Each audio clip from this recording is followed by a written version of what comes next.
I honestly think a lot of people waste years of their lives waiting for the perfect time to start something.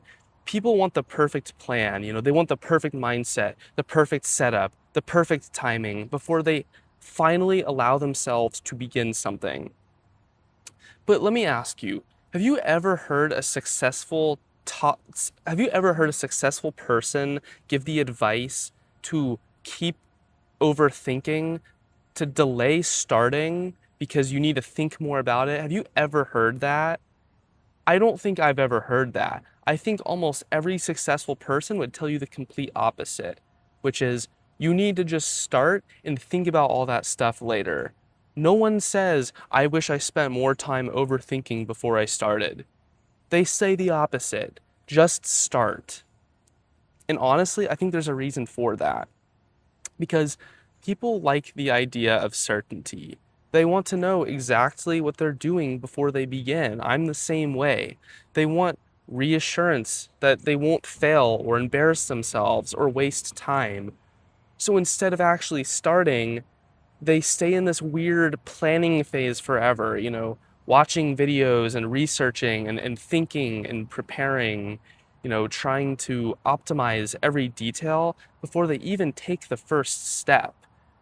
But you can do this forever. You can be in this phase forever. There's no, you can always have better equipment. You could always think more about before you start. Like, there's no end to it, right? Eventually, preparation just becomes procrastination disguised as productivity. And the weird part is that deep down, I think most people already kind of know this, but if you've ever tried learning something difficult, you realize pretty quickly that most of the important lessons only happen once you actually start doing it. Not while thinking about it, not while planning it, actually doing it. That's when you realize what works and what doesn't. That's when you start adjusting, and that's when you improve. And honestly, I think humans learn way more through action than through overthinking. Like, imagine somebody wanting to learn how to swim, but spending years reading about swimming techniques without ever getting into the water. At some point, you just have to get in because you can read thousands of books and do all this thinking and planning. But if you don't get in, you're not going to get anywhere. At some point, you just have to get in the water before you can actually learn because then you actually know what you're getting yourself into. And I think life works like that with almost anything. If it's starting a business, making videos, going to the gym, learning any skills, meeting people, it doesn't matter. Literally anything we do.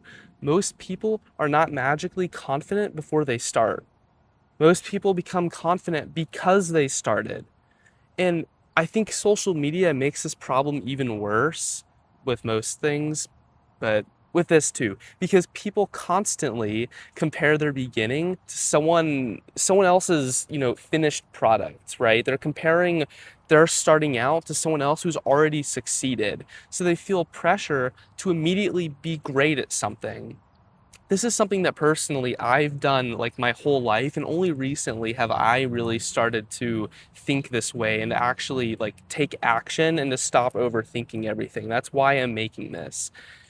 You know, there's always the pressure to feel like immediately need to be good at something, right? That's always there when you're comparing yourself to the greatest. But every person you look up to was once terrible at the thing they're now known for.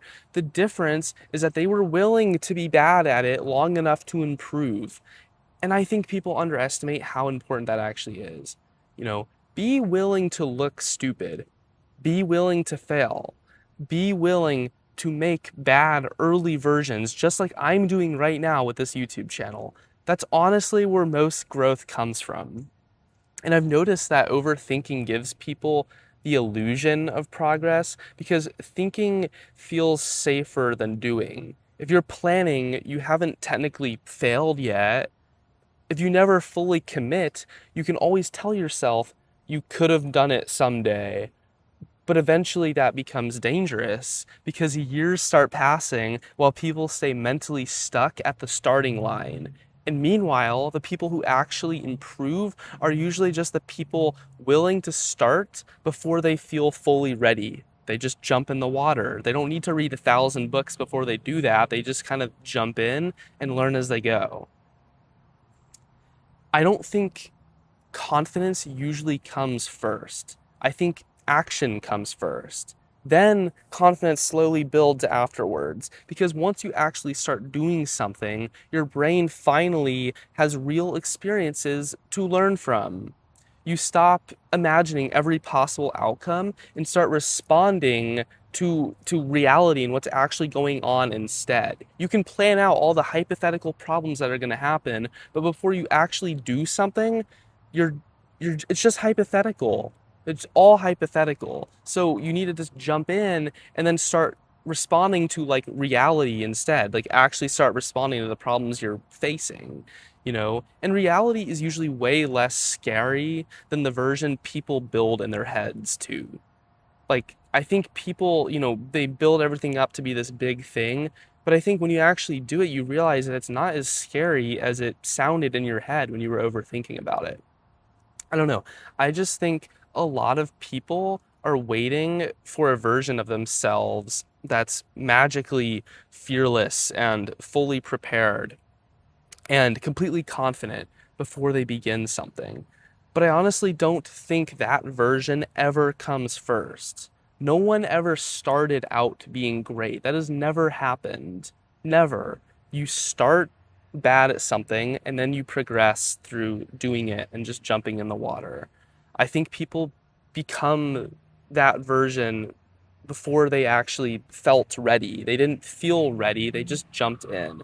Because at some point, you really do just have to start.